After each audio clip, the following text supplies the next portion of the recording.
Hey, what's up, Stephen? Andrew Williams, president and founder of the Creditor.com. In today's video, I'm going to talk about some more debt. They are blowing it up with selling debt on the market. We got another batch just late yesterday that was put out, $2.8 million, 4,700 accounts, average balance 607. This is usually department store type credit cards. Um, Selling it for 0.0002 cents on the dollar, less than 2 cents.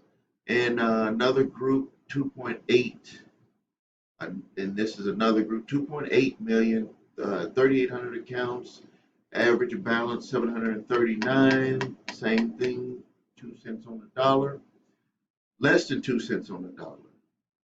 And charge off date 2010, the other one charge off date 2010. Uh, let's see here. So you know what you do. I'm just going to repeat it for you that are new. You get a debt demand letter from a debt collector saying that you owe money for a debt. It's going to be with these here. It's going to be from from a department store card. First thing you need to do is check the statute of limitations to legally collect the debt in your state. Uh, so these accounts in most states, except for one state in the United States, has a 15-year statute of limitations, but these are considered open accounts, and most of them are either the 2 to 4 year statute of limitations for an open type account. A credit card is considered an open account. You can charge, pay down the balance, and charge again. It's not a closed account, but an account that's not considered an open ended account is an account like your automobile loan where you pay and you keep paying it down, but you can't go back in there and say, I want to, charge some more to my account. So you can go to my website, thecreditrepairshop.com.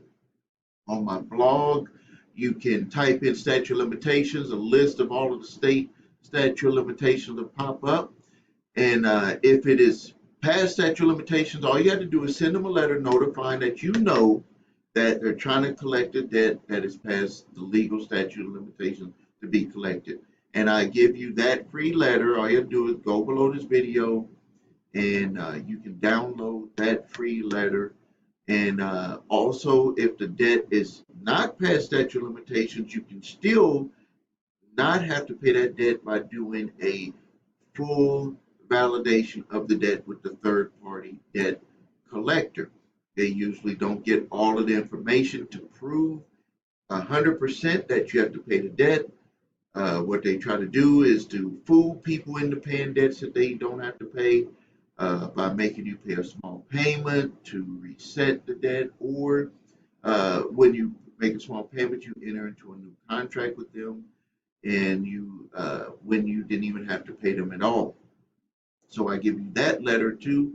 When you click, it will take you to a website. The first thing is I'm going to ask you for a donation. I believe that you should make a donation because this letter could save you hundreds, if not thousands of dollars, both of those two letters. I think it's worth it. I put the donation up to help support the channel for my time making the videos. But regardless, you don't have to make a donation, and you can get the letters and you can send them, and it's very self-explanatory on what you got to do. Next, let's go into answer some questions. Creditor just sent my account back to the original creditor. What do I do? I called and tried to pay a low amount to get it off. They said they sent it back. This usually happens when an original creditor contracts out to a debt collector. They don't sell it to them, they contract. They have a contract with them and they hire them to collect the debt. This usually happens when they send it back is they believe that they're not going to be able to collect on the debt, and they usually have a certain period of time that they have the contract to collect on a specific amount of debts. This is what will probably happen. When this happens, I see it a lot. When this happens, if the original creditor, they may choose to cancel out your debt. That's what I believe will probably happen when, it's usually one of two things that I see happen with original creditors. Either they have one route where they're going to send it to collection agencies, had them try to collect. If they don't collect it, they're going to do a debt cancellation and just write the whole debt off and send it to the IRS as a 1099-C debt cancellation. The debtor is going to have to claim that on their taxes. At least that's what they want to happen. But if you are insolvent, you won't even have to claim it. Or they take the track of selling the debt, trying to collect it, then selling the debt off to make a little bit of money, and then the debt collectors are out there trying to collect the debt that they've purchased from the original creditor. And when the original creditor does that, they cannot send a 1099-C debt cancellation to the IRS. So it's two tracks. And what I see usually happen is when they hire a company to collect it, and the company is not able to collect it, and they send it back to the original creditor. Usually I see a 1099-C coming down the pipe. You can contact the original creditor. They might work with you on it, but they may choose to it just depends on how they're set up, where they just say, we're not a debt collection company and we're just going to write this whole debt off with a 1099-C. Okay, the next question here, will this work if original creditor is the one sending the summons? This is someone that saw the video How to Win in Court. And no, it's not going to win when the original creditor comes after you, because the original creditor has different rights than a third party collector. They have all the documentation. They had the original contract that they made with you. What you should do when the original creditor is suing you in court is, number one, you need to make sure it really is the original creditor. A lot of debt collectors will make it look like it's the original creditor, and it's not really the original creditor. If you just make a quick phone call and ask them, is this the original creditor, or are you a third party collector trying to collect a debt that you purchased from the original creditor? This is one of the ways that debt collectors get away with filing a summons complaint, and it is really a false summons complaint when they do that. Let me make sure my phone isn't picking up on me.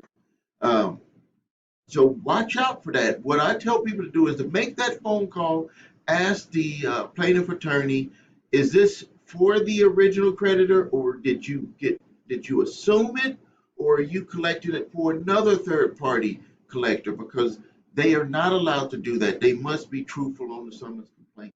You must know who is really suing you. So find that out. But if it is not sold to a third party and you had an original creditor, you need to immediately open up negotiations with that original creditor.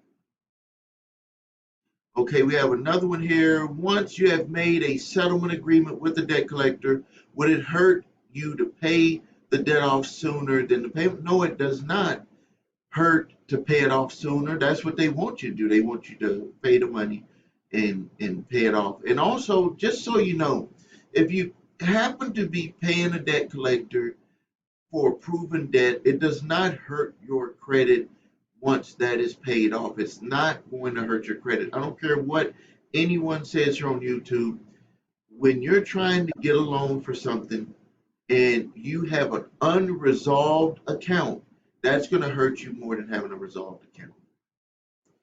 Let's see here. Last month I got a collection letter for court fees from 1994. Not sure what that's about, but you do need to send a letter to see what the court fees are for. And for 1994, even if it was for a judgment, the judgment would expire in 2004 because it's only 20 years. So you need to get clarification about what that is actually about. Let's see here. Let's go down some more questions.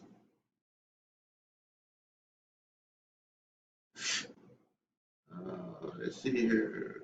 My Chapter 7 discharge will be 2 years in January. Oh, okay. Yeah, this is one where I talk to people about. We don't normally like to work on clients who are trying to get a bankruptcy removed off their credit report unless it's been 2 years. That's just something that we like. That we see that if a Chapter 7 bankruptcy has been discharged for 2 years, it is more likely than not to be able to come off of the credit reports. But it does take work. This is not something that's going to happen. Just doing disputes. You have to find some technicality that is wrong with the way that it's placed on the credit reports. All right, I'm going to end it here. If you need help with your credit repair, please visit our website, thecreditrepairshop.com. If you need your credit reports and scores, please visit the website that's listed here, the number 3scores.com. If you need the debt validation letter, cease and desist letter, the links are below this video. All of the links are below this video. Please subscribe to the channel. Please get notified of new videos that are coming out. And also, I'm going to be making a new video about uh, wealth building. Just made another one that got released about real estate, and I'm going to be making one about uh, how I invest in the stock market. And you can go to my channel and look up those videos also. This is Stephen Williams, founder and president of thecreditrepairshop.com. Thank you, and until next time.